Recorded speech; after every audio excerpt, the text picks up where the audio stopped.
Shalom, dear friends. Michal and I are very honored to have all of you with us tonight, from near and far. We welcome you to the President's residence in Jerusalem at the beginning of 2025, which we all pray will bring about the change we so much seek. First and foremost with our hostages. Unfortunately, right now in the last hour, we were informed that the body of Yusuf al-Ziadna, a Bedouin from the Negev who's been hostage for 460 days, was found by a daring operation of the IDF and also remnants of his son Hamze. Every holiday season, dear friends, like the one we just concluded, be it Hanukkah or New York or New Year's, triggers an introspective mindset of both personal and national reflection, because we all recall where we were at this time last year. We recall when we were 1 year ago, barely 3 months after October 7th, as we began to grapple with the state of Israel's most agonizing, catastrophic tragedy and agony.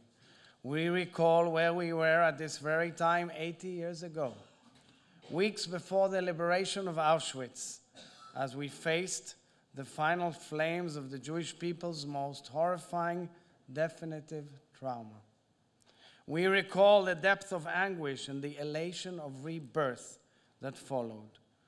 In Jewish tradition, we are not only encouraged to recall where we came from, but we are instructed to recall and retell our national story. We are commanded to remember, zachor, remember, and to ensure our story is repeated for all eternity, ledor vador, from generation to generation.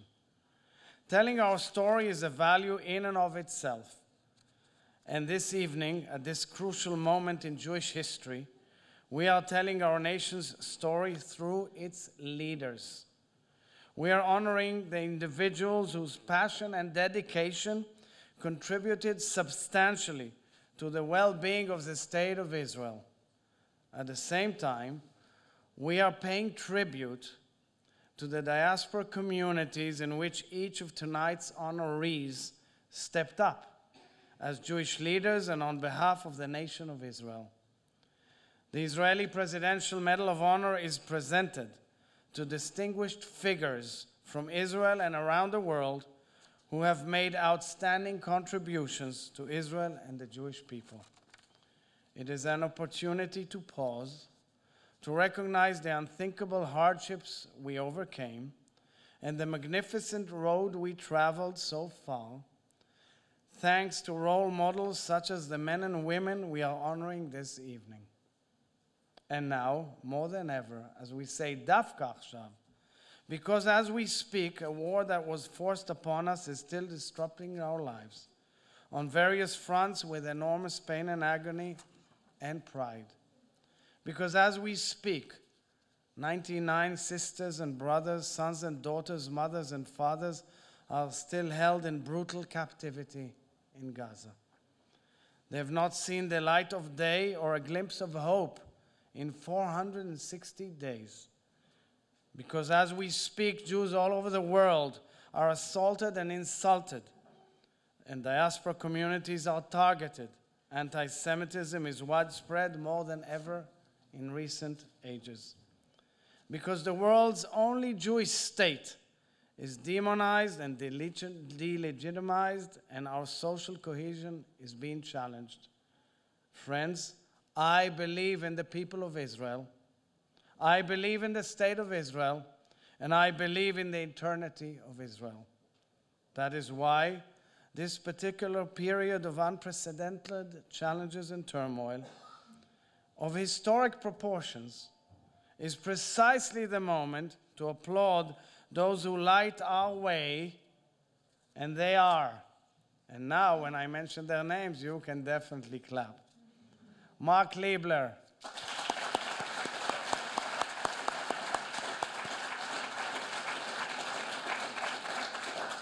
Frank Lowy,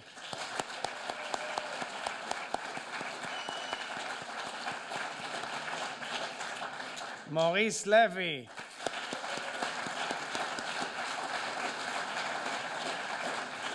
Trevor Chin.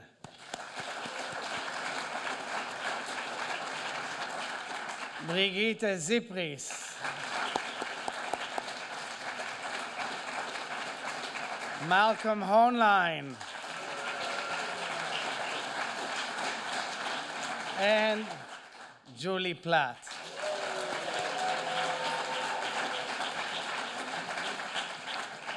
For dozens and dozens of years, each of you have marshaled your skill, experience, and prestige to building Israel and emboldening Jewish life in your communities. You've all made careers of speaking truth to power, laboring behind the scenes and withstanding public criticism, consciously taking risks on behalf of Israel, and working tirelessly to enhance our country and strengthen our nation. In Pirkei Avot, Ethics of Our Fathers, we read, and I quote, "In a place where there is no humanity, strive to be human. במקום שאין אנשים, השתדל להיות איש." A space lacking in moral fiber, voice of reason, or courage to act demands that we make an effort to step up and assume those qualities so desperately absent. Each of you, dear honorees, stepped up for us. This is your story and the story of the marvelous communities you brilliantly represent. The Jewish community of Australia, the Jewish community of France, the United Kingdom, the United States, fortified by the rock-solid, cherished German-Israeli partnership. Dear Malcolm Hohnlein, you assumed an enduring coalition of Jewish partnership throughout North America and fought for the Jewish people your entire life. Maurice Levy, you have ensured that Israel is represented and its name is recognized in the most prestigious global forums with dignity and accuracy. Trevor Chin, represented this evening by his son David. You have fought for decades for the voice of Israel, the voice of British Jewry, and the voice of peace throughout the United Kingdom. Brigitte Zipris, you handcrafted a partnership of integrity and promise between Germany and Israel, weaving together a painful past and a hopeful future. Julie Platt, you successfully mobilized and led the largest Jewish community of the diaspora, stepping up at the moment Israel needed you most. Mark Liebler, you have fortified the invaluable relationship between Israel, Australia, and the Australian Jewish community and courageously defended Israel's good name. And Frank Lowy, you rose from the ashes of the Holocaust, providing us a lifetime of impassioned inspiration and a legacy of loving dedication and forming magnificent connections for Israel around the world. So, dear honorees, future generations of Jewish leaders, those who are now writing the next chapter in our story, will have the luxury of following the example set by all of you. Indeed, the Jewish future is the inspiration and rationale behind the global Jewish task force I founded to implement my deep commitment to our shared tomorrow. It is called Voice of the People, Kol Ha'am. Representatives from all over the world will serve on the rotating council of Voice of the People, providing practical solutions to the most pressing challenges concerning the Jewish people. As they assume responsibility to rebuild our shared future, they will all draw inspiration from each of you. Dear friends, a famous Israeli song written by Dan Almagor describes an Israeli soldier standing guard at Jerusalem's old city.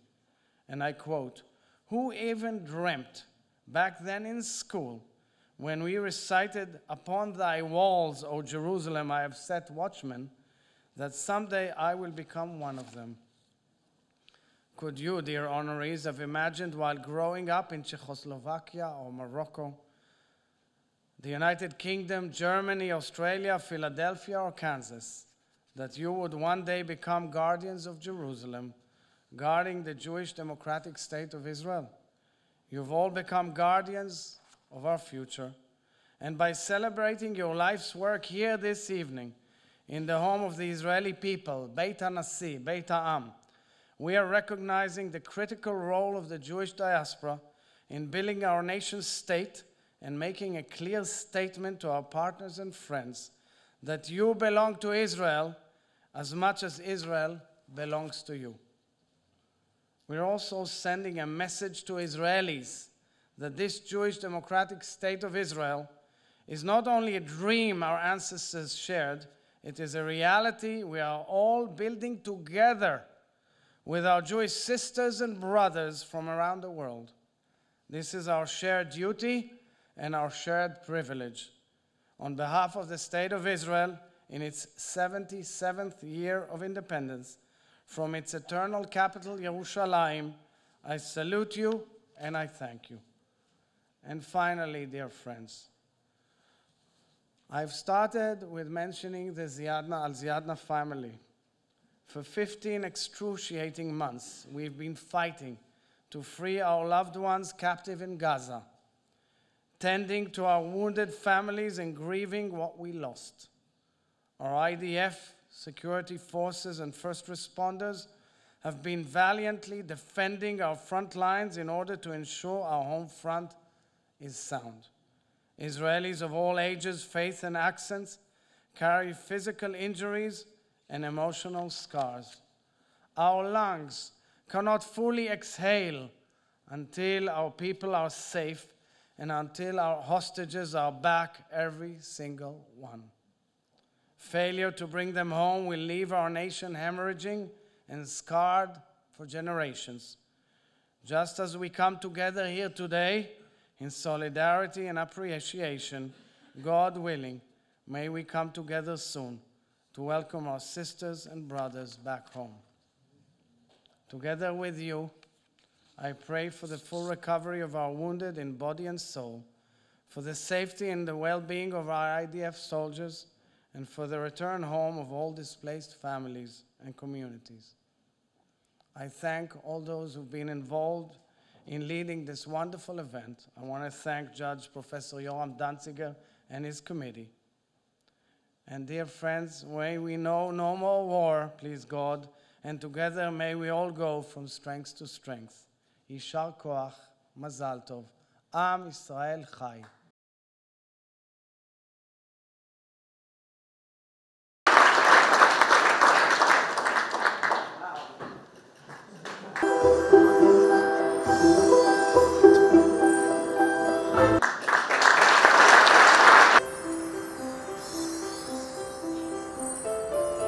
Dearest Brigitte,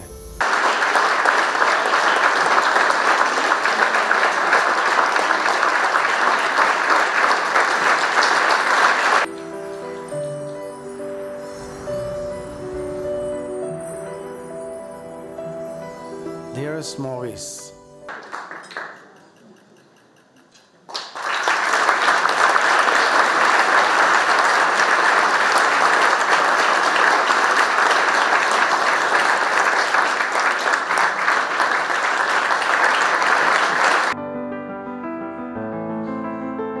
dear Mark,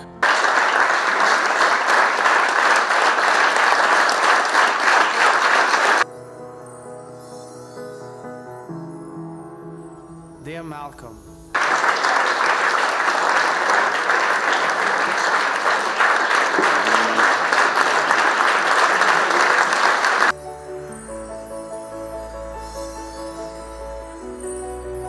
dearest Julie,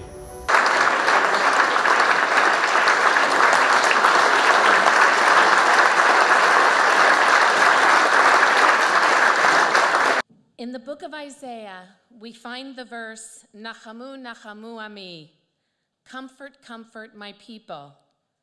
The word Nachamu is repeated twice, and for this special day, it is the perfect acknowledgement on behalf of all of us gathered here today, and even more so on behalf of the global Jewish people, First to you, President Herzog, and then to you, First Lady Herzog, because in fact, together, the two of you have provided the comfort for our people, and we have each felt that embrace deeply and personally, extended with courage and with deep love for your people, with vision and with compassion, like Moshe Rabbeinu and Rachel Imenu. Our gratitude is immeasurable.